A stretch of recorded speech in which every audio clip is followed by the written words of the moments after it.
Oo nga pala, no? Hindi ko talaga maisip na siguro iba lang itsura. Iba na naman mukha niya pagbalik. Kasi hindi na siya Pero may picture tayo dalawa eh. Gumanda ka daw kasi. Pero ayun. Love you so much. Nadala ka tayo ng adobong tuyo. Adobo na tuyo. Video ka ba? May papost na mapapaya ko sa inyo. Hoy, I don't cry. Para sa akin. Ito naman, kahit hindi nag-message, message mo. Hindi, nasabi ko na rin naman kay EJ na since day one. What's up, Manido? Si EJ kasi din minsan, may sariling mundo. Alam ko na, hindi ka niya may message pero dadasalan ka niya naman yun. Okay, yun eh. Mamay. Paglalating niya.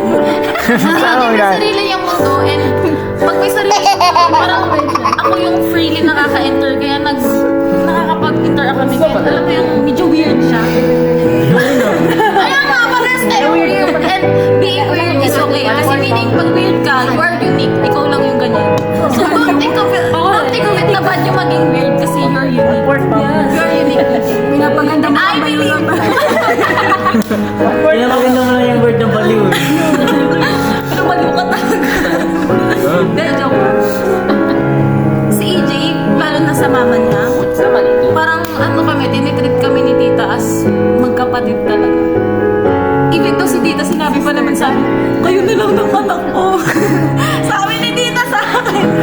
Pero sinabi ko yun sa kanya, Ako rin. super ano kami na just sister and brother talaga. Kuya ko to, parang ako yung mas ano sa kanya. Ganun naman talaga yun eh. Pag may bunso ka, parang ikaw yung bunso rin yun eh.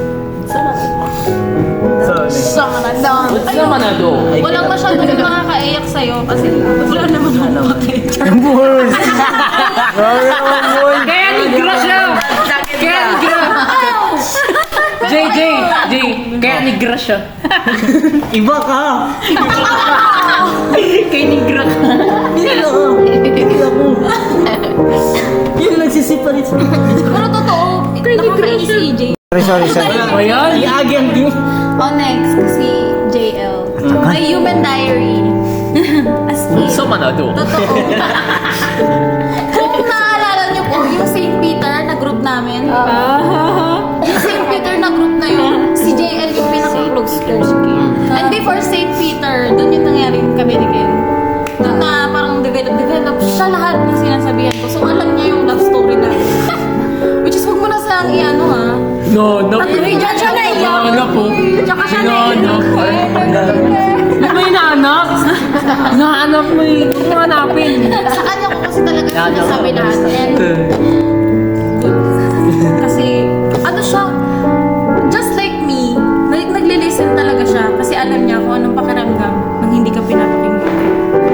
Yun yung observation ko sa kanya. That's why pag gusto ko mag-share siya, nakikinig tayo para sumala daw. May nakakasap ka ba? Hindi si EJ. Wala. Bakit? Ayun. Masasabi kong human diary ko yan. Kahit hindi kami masyadong nag-aano sa alam mo, mafa-flatter ka talaga pag si JL, siya mismo ang sa mag-hug sa'yo. Kasi ayaw niya sa lahat, hinahag siya. Kaya pag hinahag ako yan, hinahag ko talaga kasi may minsan lang siya makaramdam ng ganyan. Kasi ayaw niya, gaganyan niya. Uy, ano ba? Gaganyan yan. Kaya pag ikaw hinag niyan, winner. Winner! Winner!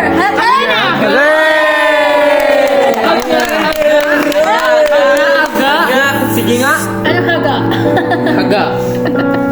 Next message. Oh, si ate ko. Uy, dito ako sa iyo. Visit ka. May kapangyarihan ako kay EJ.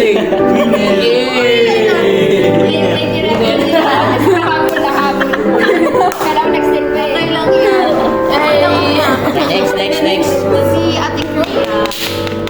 Ganda rin sa ginagawa niya. Si ate Chloe. Out na siya. Out.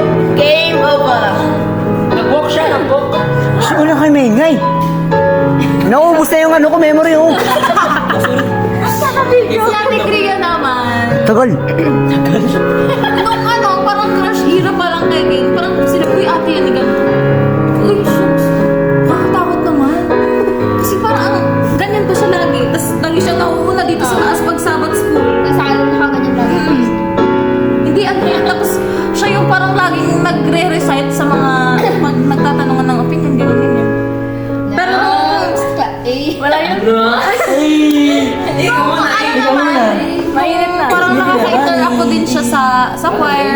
na nung family kasi ate siya niya.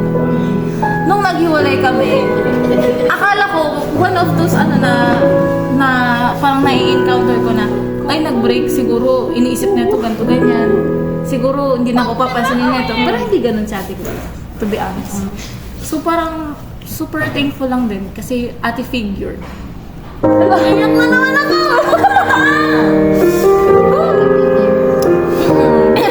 madaming tawag dito? Very, siya. Understanding. And Ay, namatay. genuine si Ate Kriya Ah, napatay ko pala. na Sorry. super bait talaga. Ate Kriya, I love you so much. Yun lang. Pero nagkaka-change. Nagkaroon niya na. Sino pa ba? Si Zera. Zera. Ay. Akala ko talaga pangalan mo Cesar. Ay, so ako Cesar. Uy, paabot daw ng pyesa Cesar. Binibigay nila. Akala ko Cesar talaga. Ano pa pangalan niya? Zera. Okay, Zera. Malayo Sir, wala to eh. Aminin nyo, ang pinaka-brightest ng ngiti ngayon sa ACH, si Zera talaga. Tara siya kahapon. Patingin ba? Brightest na Yung brightness na.